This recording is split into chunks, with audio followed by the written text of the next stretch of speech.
সকলোকে নমস্কাৰ জনাই মই মীনাক্ষীয়ে আপোনালোক সকলোকে ৰাস পূৰ্ণিমাৰ বহুত শুভেচ্ছা জনালোঁ।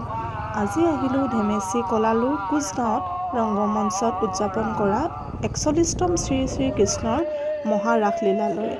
আজি যিহেতু প্ৰথম দিন, গধূলি সময়তহে ৰাস আৰম্ভ হ'ব, সেইকাৰণে ভকতসকলে দিনতে নাম কীৰ্তন কৰিছে।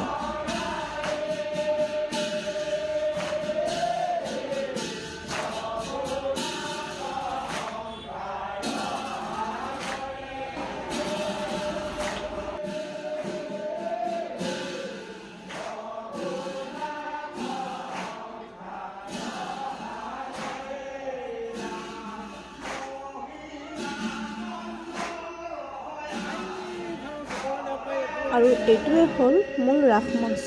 ইয়াত সকলোৱে সুবিধা অনুসৰি চকীৰ ব্যৱস্থা কৰা হৈছে। যোন আহে খুব ধুনীয়াকৈ ৰাস উপভোগ কৰিব পাৰিব। আৰু আজি যিহেতু প্ৰথম দিনাৰ কাৰণে গাঁৱৰ সকলোৱে লগ হৈ ভাগৱত ভ্ৰমণো কৰিলে।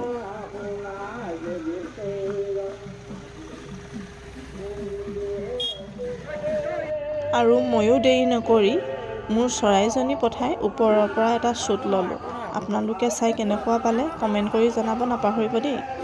ধেমেচিৰ ৰাসলীলা খুব জনপ্ৰিয়, গতিকে পাৰে যদি সময় সুবিধা মিলাই আপোনালোকো এপাক আহি চাই যাব।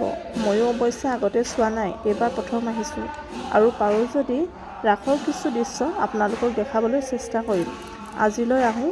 ভিডিঅ'টো চাই কেনেকুৱা পালে জনাবলৈ নাপাহৰিব। আৰু লগতে বেয়া নাপায় যদি ছাবস্ক্ৰাইব কৰি দিব চেনেলটো। Thank U.